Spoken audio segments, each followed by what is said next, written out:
Hey everybody, welcome back to my True Crime channel. If you are my True Crime channel, be sure to subscribe, hit that bell button so you can not find the upcoming True Crime video. If you are my True Crime channel, hi, welcome. If you are not new to my True Crime channel, welcome back. So today's video, I'm going to do in the case of Aaron Hernandez. If you guys know Aaron Hernandez is this big football player who killed at least about 2 people in a gang-related street violence, and he was the NFL football player for the New England Patriots. I forgot about that. We played for the New England Patriots. So let's do this video. So before we get the video started, I know I got a lot, like not a lot of hate comments, but this one comment on my previous video I did. And it's like, oh, whoa, you don't have to see in the bathroom. That's so dumb. Your views are too long. And why you filming this in the bathroom where you have to take your business ad? Da da da da. You talk so low. First of all, I'm talking high. I'm talking this way because there's people in the living room and they can hear everything in the bathroom. That's why I'm not talking so high. I'm not talking too loud. Okay? And second, if you don't watch my videos, why are you watching it? That's like saying, oh, I hate you. Yeah, but you should tune into this stuff. That's so weird to me. If you don't watch my true crime videos, don't watch it. You watch any other true crime channels or any other YouTubers. I'm not the same. You are not the same. Just because I do true crime videos and they the same, all the same. We're different people who do the same with their true crime cases. And if you don't like watching me in the bathroom, so what? Next month I'll be moving soon and you're not going to film my videos anymore. I might be filming in my bedroom or in the living room if I have room or whatever space. If I have a desk in my room, then I might film it in my bedroom with the good lighting and everything instead of filming in the bathroom. Okay? If that makes you happy. If you don't like watching my videos, don't watch it. Unsubscribe. Period. Okay? Grab your snacks, grab your wine, and get to the video started. So Aaron Hernandez was born in Bristol, Connecticut. Well, that's where I'm from. I was born and raised in Connecticut. On November 6, 1989, and raised on Greystone Avenue. He was the son of Dennis Hernandez of a Puerto Rican descent and Dennis Hernandez of a Puerto Rican and a mother named Terry Valentine Hernandez of Italian descent. As an adult,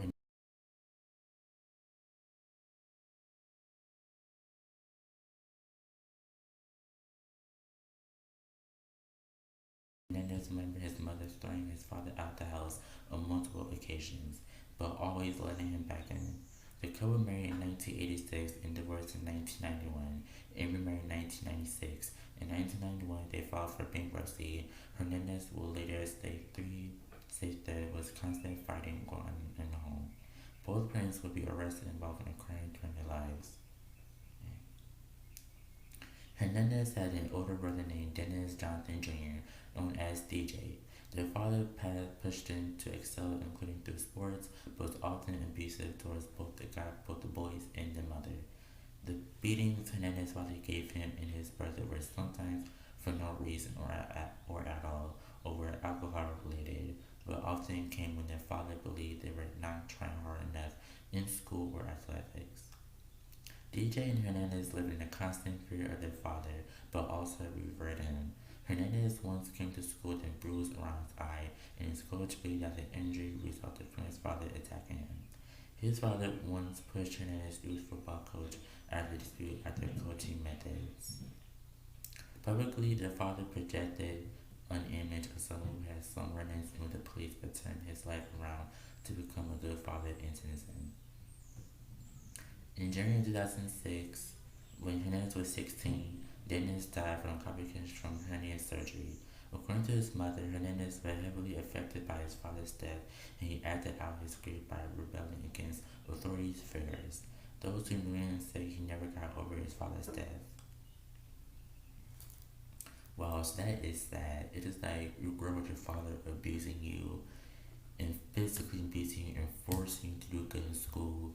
You know, he did love his sons and the mother, but he kind of had abusive relationship issues with alcohol and drinking. And sometimes drinking can do some dangerous stuff. Sometimes people can't handle the liquor, and sometimes people who do handle the liquor.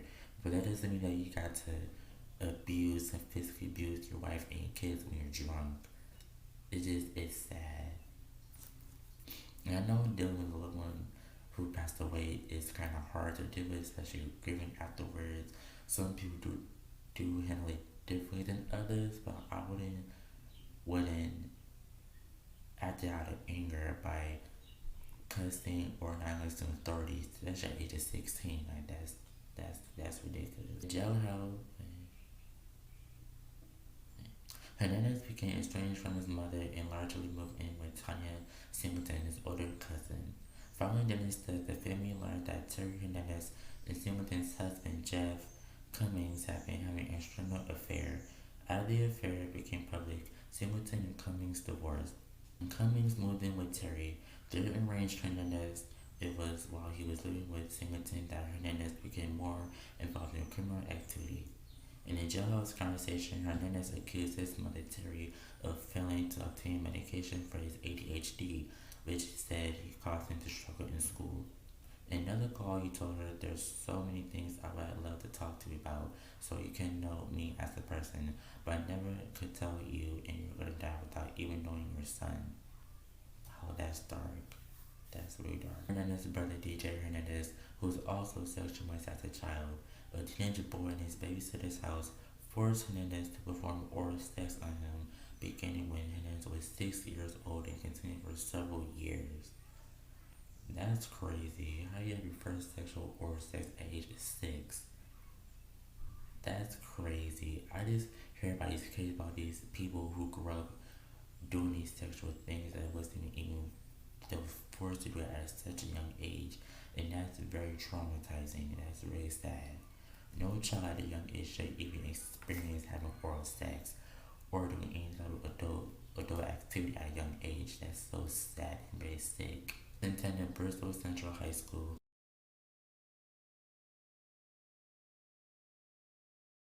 where he played for the Bristol Rams football team. He was also an exceptional basketball player and truck runner.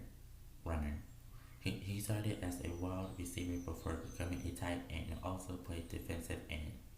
As a senior, he was Connecticut's grateful Gatorade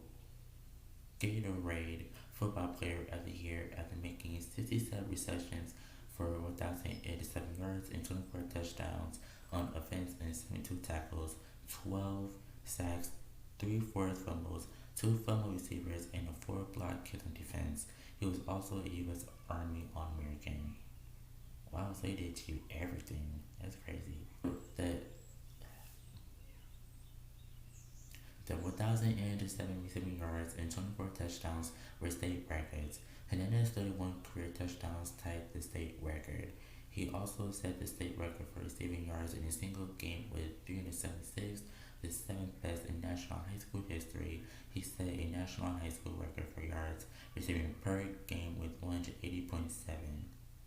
Hernandez was considered a top tight end recruit in 2007 by Scout.com. He was not known for working hard as a child, but in high school he was nearly 6'2", 6 feet too tall. He worked harder than anyone else on the team. In 2006, Hernandez took blindside hit to the head so hard that he was knocked out cold. An ambulance had taken him off the field. Hernandez was popular in school. He first began dating his future fiancée, Cheyenne Jenkins, during high school.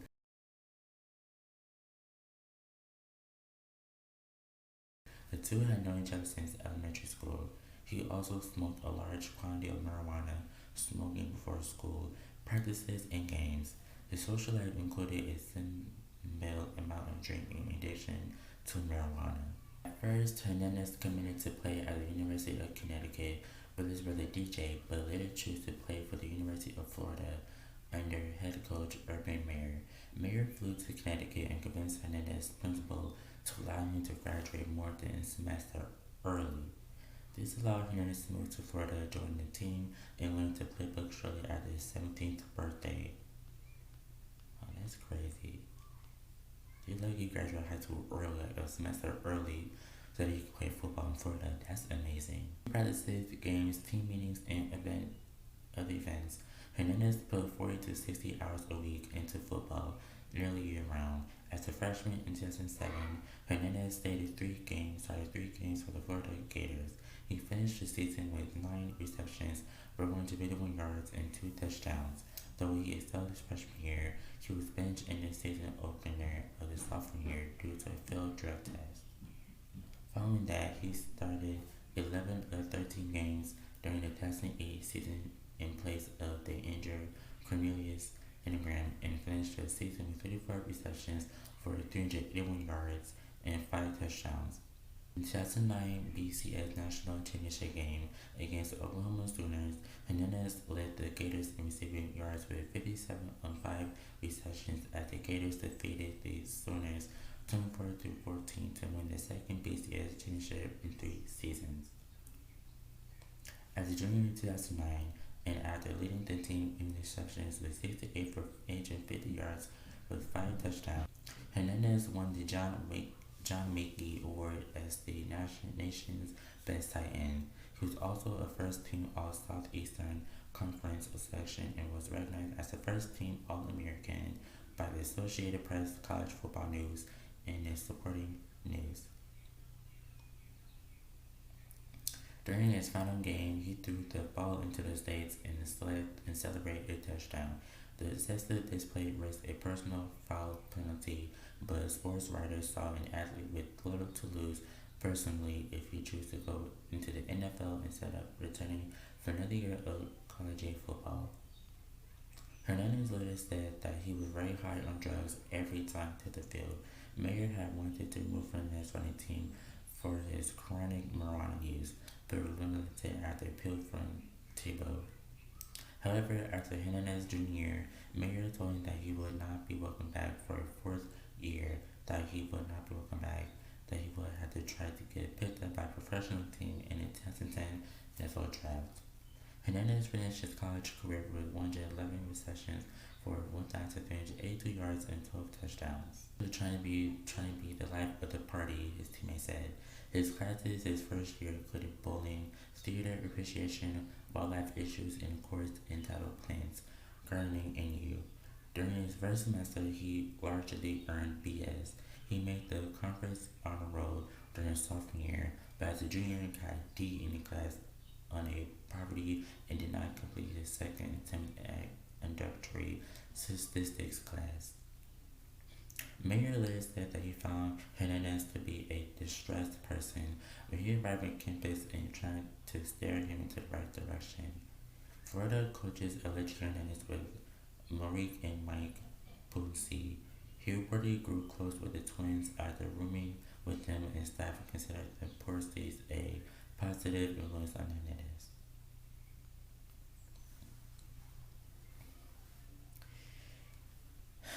2010, Hernandez announced his decision to forego his senior year and enter the draft. He attended the NFL scouting combine, but was unable to perform any physical drills after entering. The New England Patriots selected Hernandez in the 4th round of the 2010 NFL draft. The previous day, the Patriots drafted Arizona tight end Rob Gronkowski. Hernandez was the 6th tight end drafted in 2010, despite his being considered a top tight end prospect. Multiple teams reportedly chose not to draft him because he was a problem. Hernandez's draft stock plummeted due to multiple off-the-field issues during college, rumors of multiple failed drug tests, and character concerns. On April 27, 2010, the Boston Globe reported from multiple sources that Hernandez admitted to scouts and team representatives during interviews at the NFL Combine that he had a history of marijuana use and had failed multiple drug tests while in college.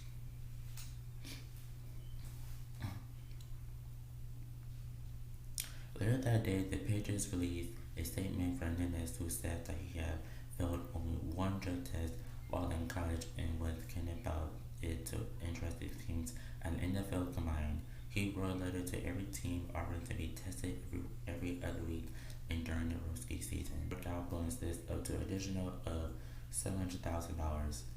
If Hernandez reached all bonuses and escalators, he could receive an annual salary comparable to a third rounder, but would have to walk the straight and narrow line to. Their preseason performance would initially foreshadow their future success as one of the top tight end tandems in league history. Head coach Bill Belichick named Hernandez the third tight end on the Patriots depth chart behind Crumbler and Grunski. Hernandez was used as the receiving tight end option with Crumbler instead for plays that required blocking. Hernandez started the 2010 season as the youngest player on any active roster in NFL. Hernandez made his professional regular season debut and first career start in the Patriots season opener against the Bengals and recorded one reception for 45 yards during a 38-24 victory.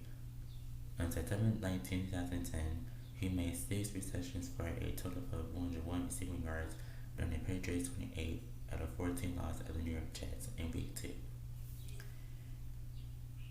Since 1960 to have more than 100 receiving yards in a single game.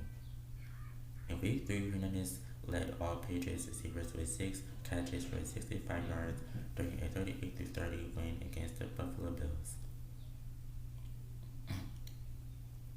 He also had his first career carry for a 3-year game against the Bills in Week 3.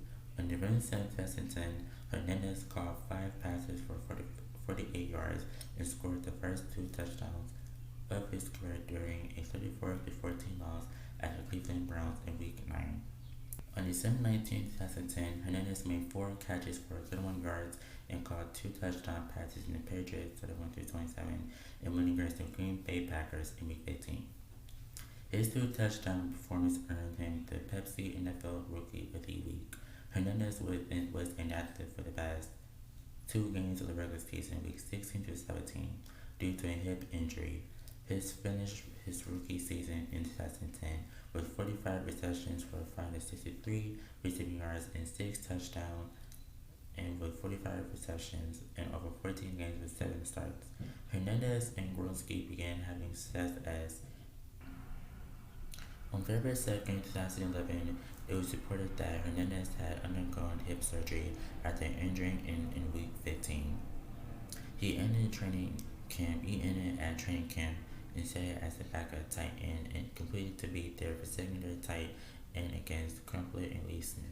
During training camp, wide receiver Chad Johnson arrived in a trade from the Bengals. Hernandez immediately led Johnson, who allegedly had the last name Ochonchino, based on his uniform number, had the number 85, choosing to go back to his college number of number 81, which was worn in 2010 by a wide receiver named Randy Moss, but became unavailable after Moss was traded to the Minnesota Vikings in 2010. Johnson and Hernandez both claimed no compensation were arranged, and the transaction was a kind gesture between teammates and nothing more. Hernandez's attorney, Joe Jose Baez, claimed Hernandez saw an opportunity after the arrival of Johnson and offered number 85 to Johnson for $75,000. It was claimed by Baez that Johnson concurred with the $50,000 offer that Hernandez accepted. The money was reportedly used to finance a 2-decade past conversations. He started in the Patriots' 2011 season opener at the Dolphins and caught 7 passes for 103 yards. Almost like y'all can hear the planes in the background. So disrespectful.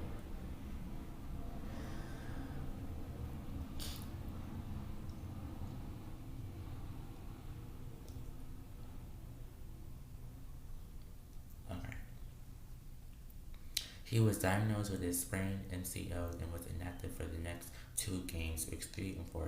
On December 9, 2011, Hernandez caught a season-high 9 passes for 129 receiving yards and scored 1 touchdown during a rewarding 1-23 victory out of the Denver Broncos in Week 15. On December 28, 2011, it was announced he was voted for the 2012 Pro Bowl as an alternate. Hernandez was perceived as a snub for the Pro Bowl by many analysts who argued he was more deserving than San Diego Chargers tight end Antonio Gates. He finished the season with a career-high 79 receptions for 910 receiving yards and 7 touchdown receptions in 14 games and 12 starts. Hernandez ranked 15th among all players in receptions in 2011 and 5th among tight ends. New England Patriots wide receiver Wes Welker finished first in the league with 122 receptions, and Gronkowski finished fifth among all players with 90 total receptions in 2011. Hernandez also finished 31st in the league with 910 receiving yards and tied for 21st with 7 touchdown receptions.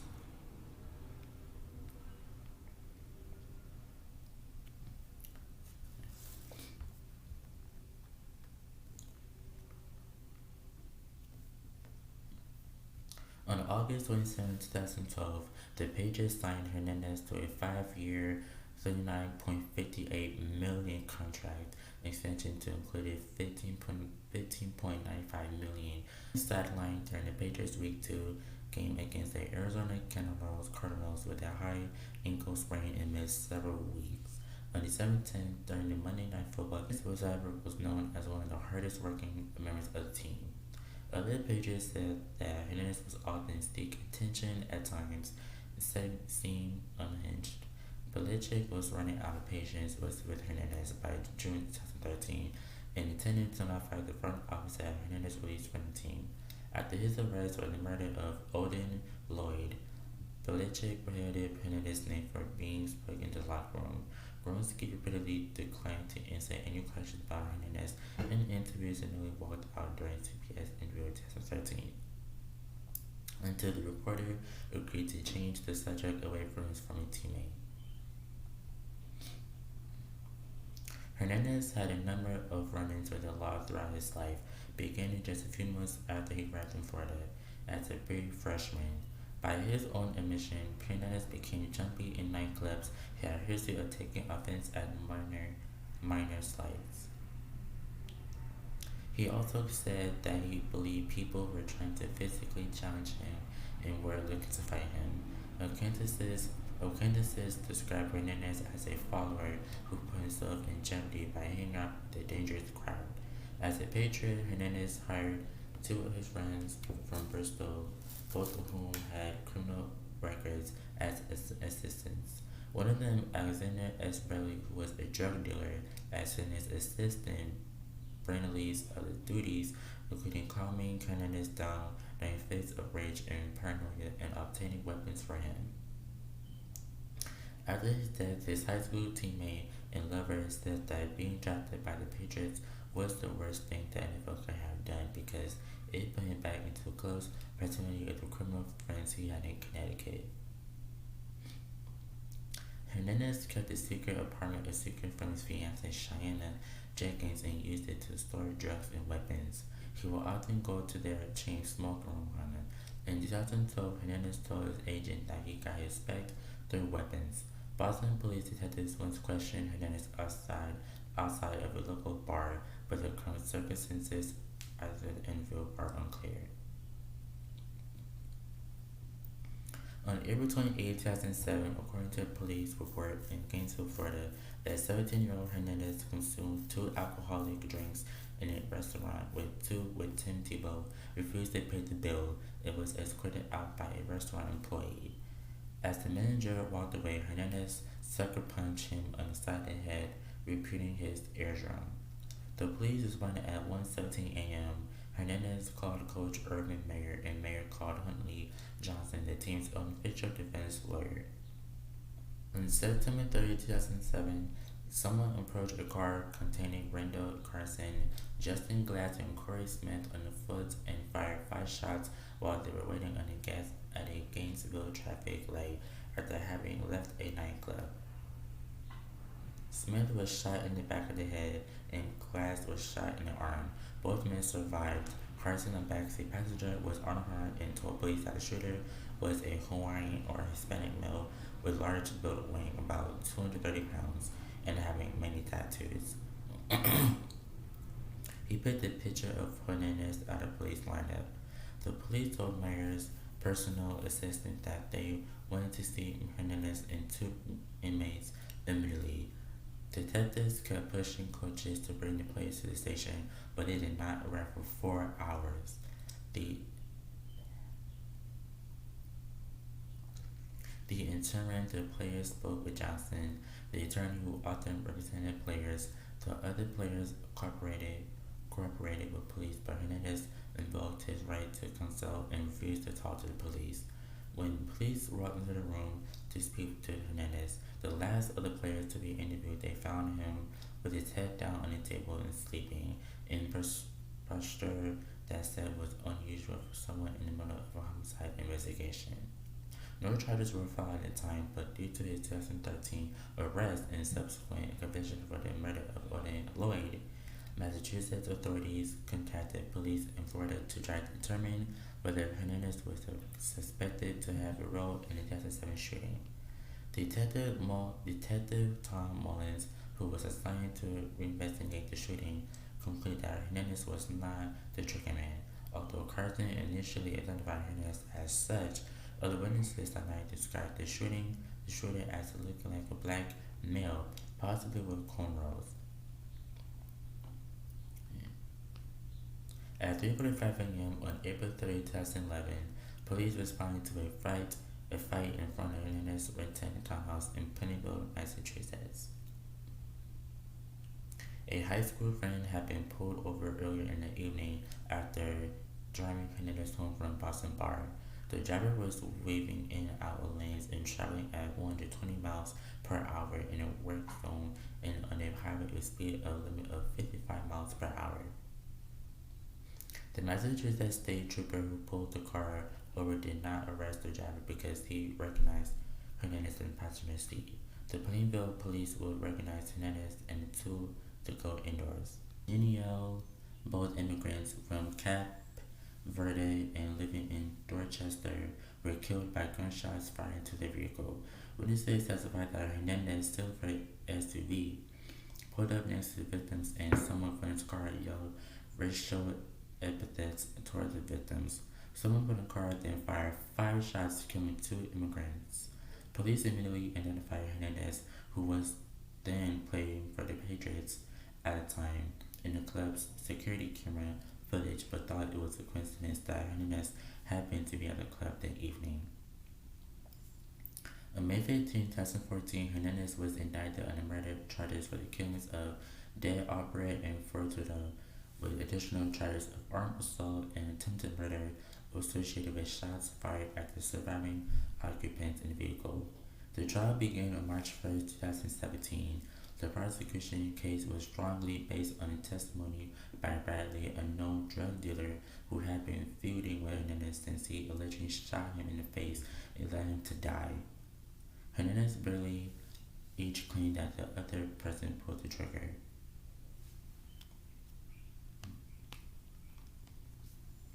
Jose Baez, Hernandez's attorney, argued that the purpose motive was implausible and Hernandez was a suspect of convenience too close to 2 unsolved murders.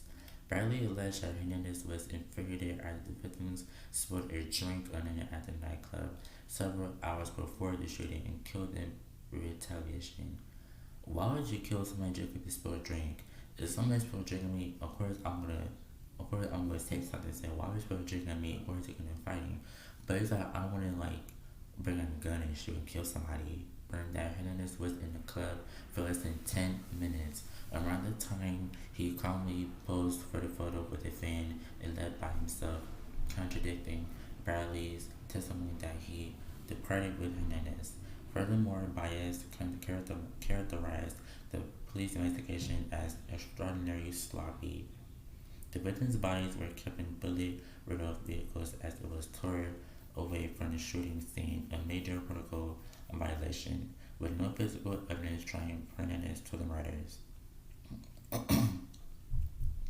According to the Boston Globe, there was a powerful evidence that Hernandez was at the scene and played a role in the deaths. On April 14, 2017, Hernandez was acquitted of the murders and most of the other charges, but found guilty of legal possession of a handgun. In June 2013, Hernandez and Bradley party occurred again. At 2:20 a.m., Bradley was pulled over on the southeast expressway as his vehicle speeded at 105 miles per hour. According to the state police, he was wobbly drunk. Hernandez tried to get his friend out of jail by saying, "Trooper, I am Aaron Hernandez. It's okay." However, Bradley was still arrested for drunk driving. In February 2013, Hernandez, Bradley, and several others visited a Florida strip club where they hang out at $10,000 bill. Hernandez began to worry about two men sitting across from them, thinking they were plainclothes Boston police officers. Bradley later recalled telling Hernandez that they were probably tracking the pair as part of the investigation into the double murder outside occurred. Hernandez and Bradley had a troubled relationship at this point. Bradley claimed that February 13, 2013, during the same trip, he woke up in a car with Hernandez pointing a gun at his face. The next morning, police found Bradley lying in a parking lot and bleeding from a bullet hole between his eyes. Bradley survived by the left eye but lost his right eye. He did not cooperate with the police but instead sought revenge. The pair would trade more than 500 text messages in the next 3 months, which included death threats and attempted extortion. Bradley told Hernandez that he said symmetrically weapons and bulletproof vests and encouraged that threatened 60. Hernandez's agent tried unsuccessfully to settle the matter quietly. Bradley demanded $5 million to keep his silence. Hernandez countered with a $1.5 million. Bradley then asked for $2.5 million. Hernandez did not respond and instead went to see his lawyer.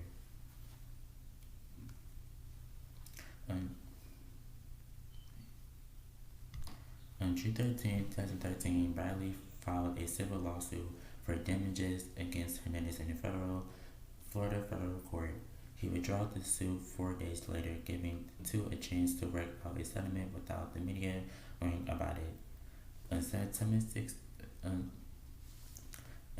3rd, 2013, Hernandez was later acquitted of the charge of witness intimidation by a jury on April 14, 2017.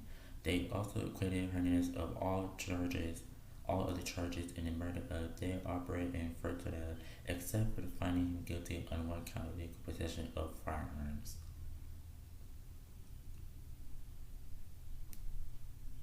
Hernandez traveled to California with Jenkins and their younger daughter in 2013. On June 18, 2013, police searched Hernandez's home in connection with the investigation into the shooting death of a friend named Odin Lloyd, whose body was found with multiple gunshot wounds to the back and chest in an industrial park about a mile from Hernandez's house. The following day, Hernandez assured Patriots head coach Bill Belichick and owner Robert Kraft that he had nothing to do with the shooting. Despite this, Hernandez was barred from Gillette Judicial Court in November 2018, a year after Hernandez's death by 6 justices. The attorney representing the Lloyd family, Thomas M. Quinn III, argued that Hernandez was